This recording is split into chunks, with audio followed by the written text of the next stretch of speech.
España, como decía, una de las personas referentes en responsabilidad social empresarial. De hecho, podemos afirmar que la responsabilidad social empresarial...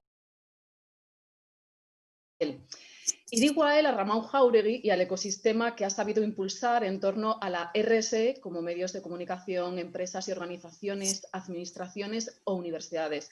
Y personas también independientes que como Jordi Jauma, Juanjo Almagro, Germán Granda, Jaime Silos, Isabel, Marcos González y tantos otros que ha coliderado una tarea épica como es la de repensar la ecuación empresa-sociedad. Quizás dos de las muchas características que pudiéramos resaltar de Ramón Jáuregui sean su capacidad analítica, por un lado, y su actitud inconformista. En cuanto a la primera de ellas, su capacidad analítica, podemos decir que sus análisis cuentan, además, con la autoridad que le confiere su dilatada carrera política, que le ha llevado a ocupar distintas responsabilidades de gobierno, a diputado autonómico, delegado del Gobierno en el País Vasco, vicelehendakari, parlamentario en Madrid, ministro de Presidencia, eurodiputado y ahora presidente de la Fundación Euroamérica. Además de esta experiencia, pues una visión global y una interpretación del multilateralismo como pocas personas en Europa, que le hacen ser de las personas que mejor puedan plantear un análisis de la realidad. En cuanto a la segunda cualidad, su actitud inconformista, el mejor ejemplo, su persistencia en el avance de la RSE en España, su constancia a la hora de proyectar el rol de la empresa en esta nueva sociedad, la importancia de la empresa y por ello su responsabilidad. Cedo la palabra, sin más, a Ramón Jáuregui, que pronunciará la conferencia magistral de la RSE a la sostenibilidad, una nueva cultura empresarial en un mundo de cambio. Muchísimas gracias, Ramón. Pues encantado, Teresa, muchas gracias y muchas gracias también a la Junta de Extremadura por organizar este evento y por conectar con el proyecto interregional europeo de Corporate Social Responsibility. Good morning, everybody. Para mí también es un placer estar con personas que llevan tanto tiempo trabajando en el ámbito de la responsabilidad social. Y lo primero que quiero decir es que estamos en el buen camino. Estamos porque formamos parte de un equipo que comparte la misma idea, la misma concepción del futuro. Y estamos en la misma idea porque seguramente los acontecimientos que estamos viviendo, tan dramáticos, tan catastróficos, que se derivan de la pandemia, lo que han hecho es acentuar las razones por las cuales todos nosotros creemos en que un nuevo capitalismo, una nueva economía social y de mercado tenemos que alumbrar como consecuencia de las disrupciones, de los cambios, de las transformaciones que se están produciendo junto a nosotros, ¿no?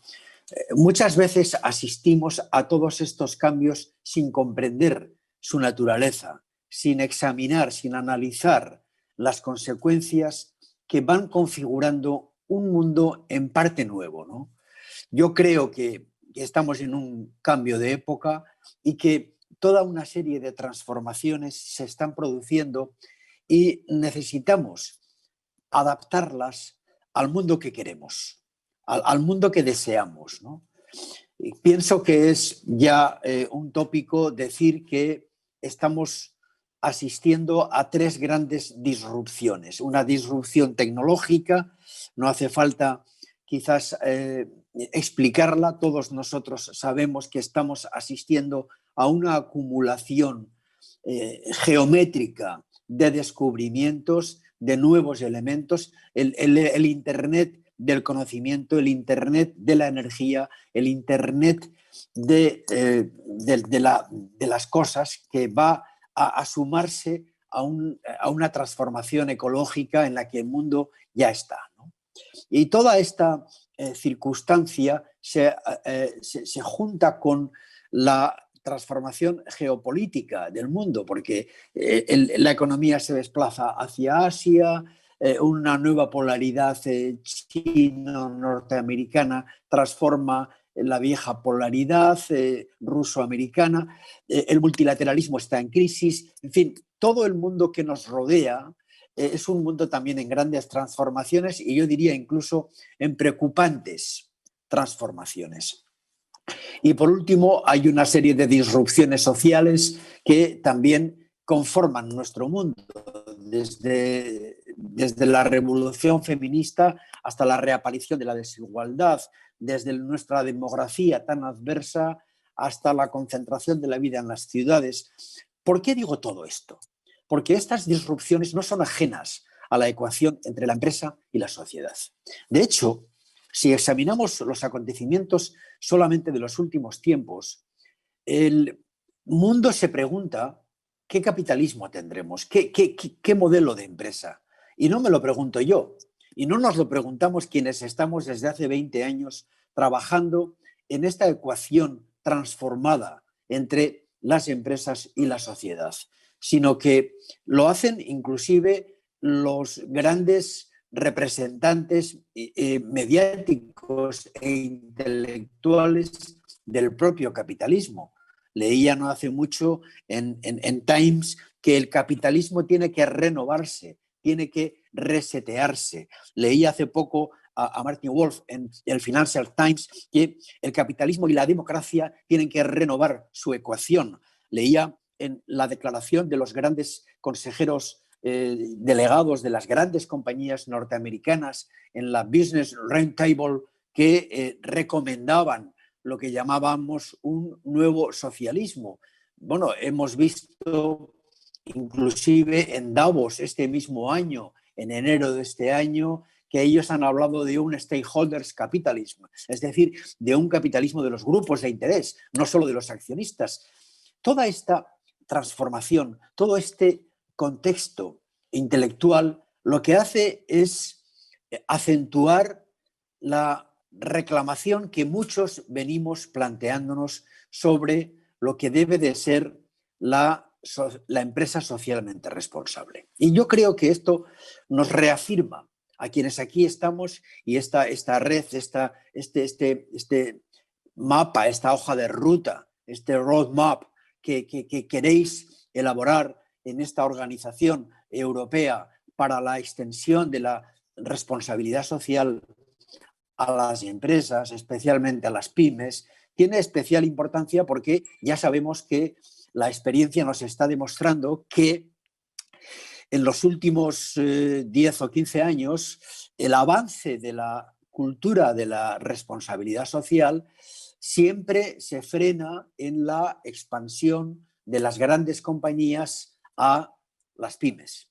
Y yo diría también a las cadenas de subcontratación en las que está organizado el mundo productivo. Yo pienso que hoy, cuando nos planteamos la transformación incluso conceptual de la responsabilidad social en la sostenibilidad, que es la palabra de moda, es la palabra que lo inunda todo, tenemos que ser capaces de no perder la integridad del concepto en el que siempre hemos trabajado. Y tenemos que ser capaces de evitar este maniqueísmo, esta tendencia fácil que tiene la sociedad de la comunicación del siglo XXI en simplificar como en un solo brochazo, como en una sola idea, un concepto que es mucho más integral, mucho más amplio y que aborda esta ecuación entre empresa y sociedad no solamente sobre los aspectos que muchas personas confunden con lo medioambientalista. Pienso que sí podemos hablar de sostenibilidad. A mí no me preocupa el concepto, pero sí tenemos que ser capaces de concretar y de definir qué significa sostenibilidad hoy, en el siglo XXI. Si nos imponen el concepto de sostenibilidad como idea que engloba mucho de lo que hemos venido reclamando, yo creo que tenemos que ser capaces de definir qué es sostenibilidad. Y vais a permitirme que mi intervención hoy aquí justamente busque una adaptación, una modernización del concepto de la empresa responsable, socialmente responsable, en esto que hemos decidido llamar sostenibilidad. En mi opinión, yo pienso que hay como 6 o 7 grandes ideas que conciben la sostenibilidad en este momento. Desde luego, la primera es el compromiso de las compañías, de las empresas, en relación con el cambio climático. Yo creo que el COVID también ha puesto de manifiesto, y esta es una de las razones que explica cómo está avanzando la cultura, la sensibilidad, la conciencia, la exigencia de sostenibilidad medioambiental, porque el COVID ha puesto de manifiesto que estamos en un ecosistema enfermo y que hemos sido capaces de alterar los ciclos naturales de la naturaleza, perdón por la redundancia, ¿no? Especialmente el ciclo del agua, el ciclo de la tierra, el ciclo de los bosques. Es decir, que hay una sensación general a que el planeta no está respondiendo, digamos, a las demandas de salud pública. Y esto lo pone muy de manifiesto la propia Unión Europea. Yo estaba en el Parlamento Europeo hace 2 años y medio, cuando se discutió el primer paquete energético, y el compromiso que la comisión anterior de Juncker presentó al Parlamento para compromisos de reducción de emisiones de CO2 en el año 2030, estaba en el comienzo de la negociación en el 30%. Esta era digamos, el compromiso que la Comisión Europea hace 2 años y medio contemplaba.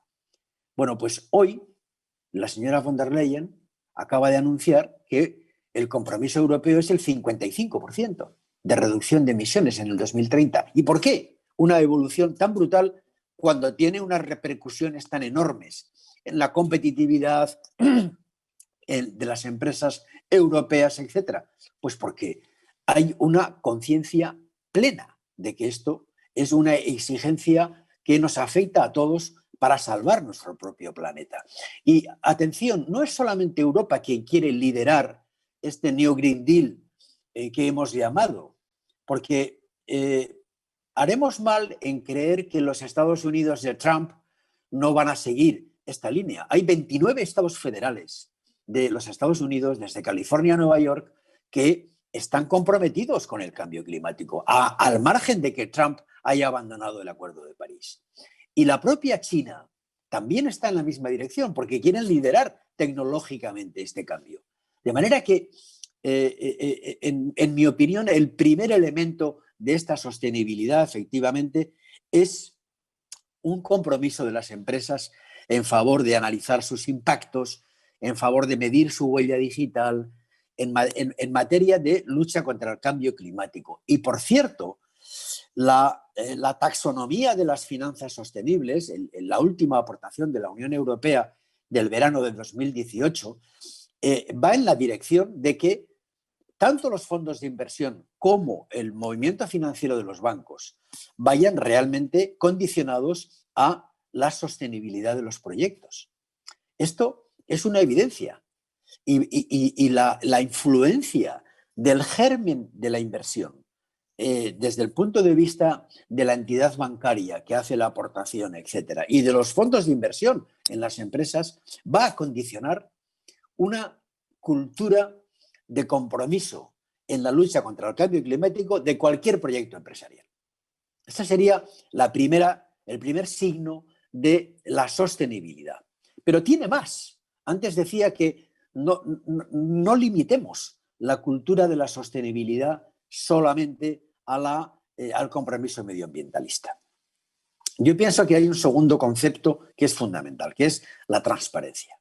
La transparencia y, digamos, la honestidad anticorrupción en el proyecto empresarial.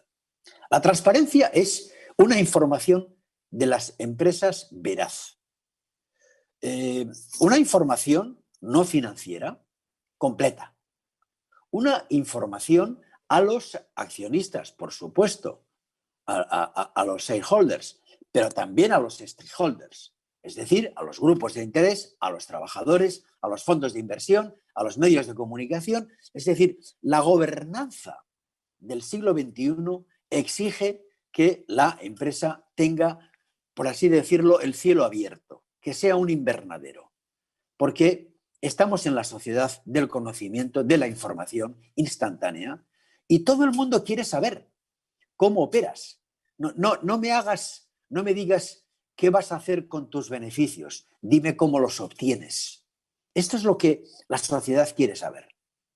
Y yo creo que este es otro concepto capital que, por supuesto, la Directiva Europea del año 2014 sobre información no financiera trata de extender en la cultura de la sostenibilidad. Un tercer concepto de la sostenibilidad para mí es la fiscalidad. Hay una verdadera alarma social en el mundo entero, pero muy especialmente en el mundo desarrollado y en Europa en particular, sobre el compromiso fiscal de las empresas. Porque ya no cabe que una empresa sea sostenible diciendo que haciendo propaganda o marketing social con un una determinada acción, pongamos pues, la inserción de la discapacidad en su plantilla, etcétera, si al mismo tiempo su comportamiento fiscal merece un reproche social, porque operan en paraísos fiscales, porque eluden los impuestos, porque la globalización les permite una ingeniería fiscal fraudulenta con la Hacienda Nacional, porque son empresas tecnológicas y tienen mucha capacidad para escaparse de la reclamación fiscal nacional, porque no hay manera de detectar sus hechos impositivos, sus resultados, sus beneficios. Entonces, esta alarma que ha surgido en Europa en gran parte con las tecnológicas, pero también con la globalización y con la ingeniería fiscal y con los espacios fiscales opacos o con la dificultad que tienen las naciones para obtener la información de otros estados que a veces incluso son miembros del mismo club, como nos pasa en Europa, con algunos países que no citaré, pero que están en la mente de todos. Cuando todo esto está funcionando, la reclamación social de compromiso con el país en la fiscalidad justa es cada vez mayor.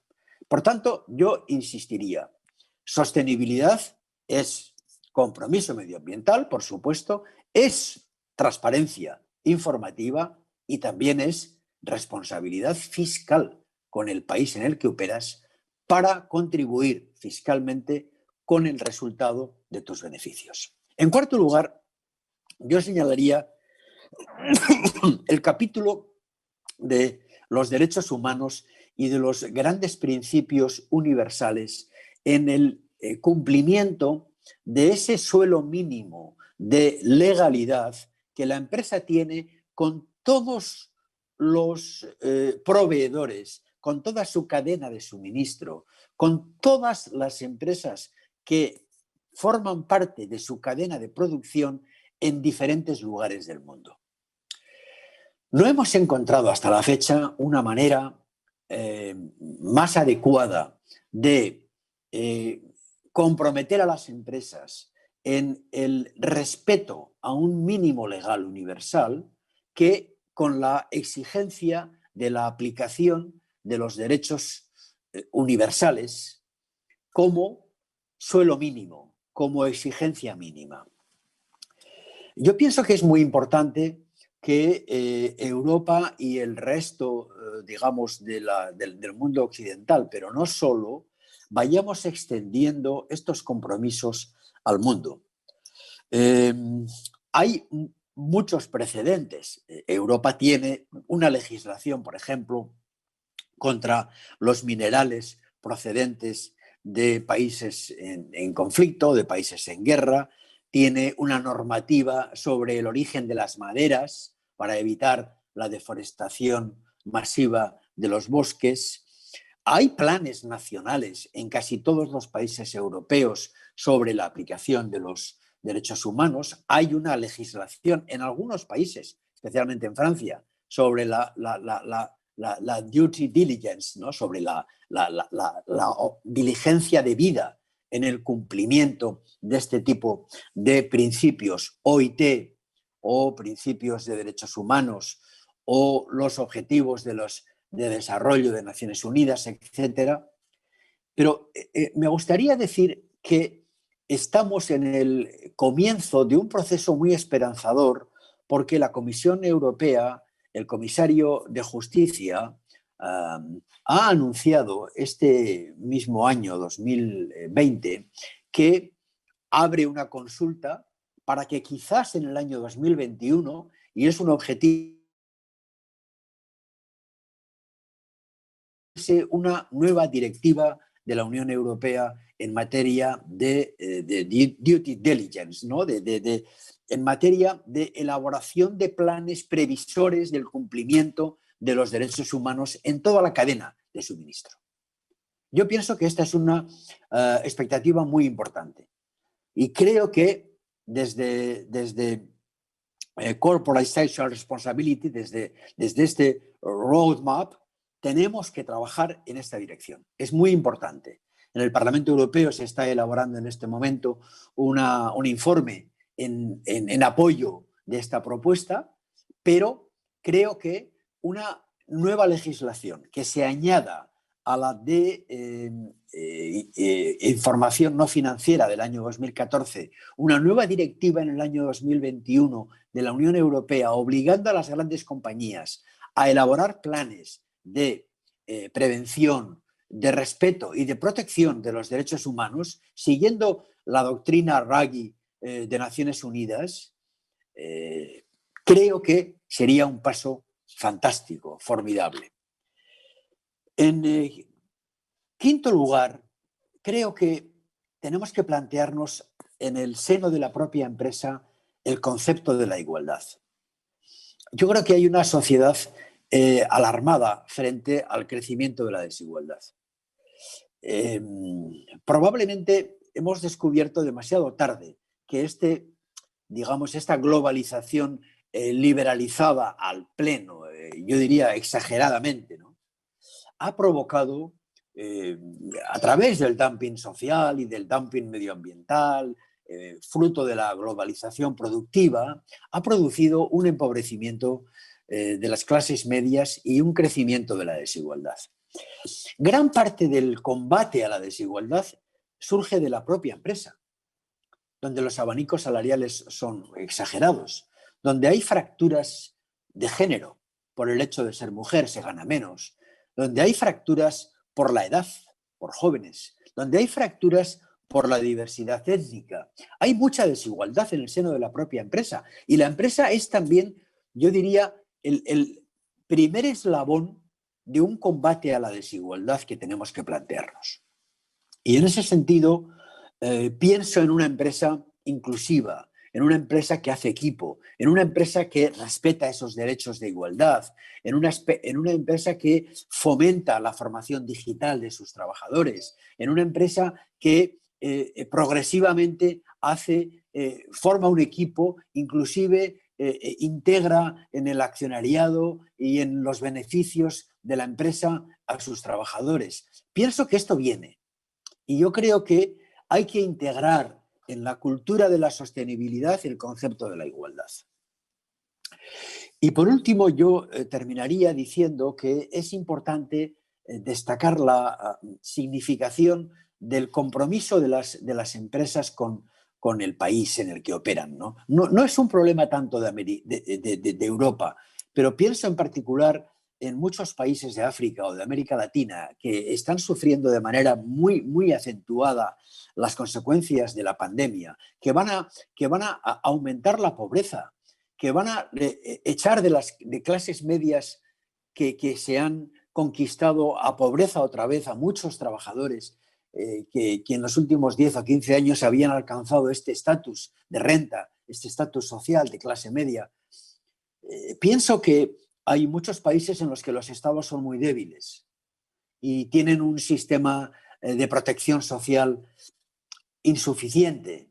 En todos esos países, la empresa que opera tiene que alcanzar lo que yo llamo compromisos país, porque va a alcanzar de esa manera una mejora en su reputación corporativa muy grande, porque va a significar de esa manera una conquista, ya no solamente de competitividad, sino que va a alcanzar incluso un marco de relación institucional mucho más acorde, que no sea, digamos, la disputa con la norma del Estado o que se produzca una vieja ecuación de tensión entre gobierno y empresa, etc., ¿no? Yo creo que en una economía social y de mercado, la relación entre las empresas con los compromisos país debe de acentuarse y debería de formar parte también de la cultura de la sostenibilidad.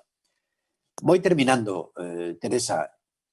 Pienso sinceramente que estamos en un tiempo nuevo. Ese tiempo está generando una opinión, una conciencia social, una ciudadanía que también es exigente.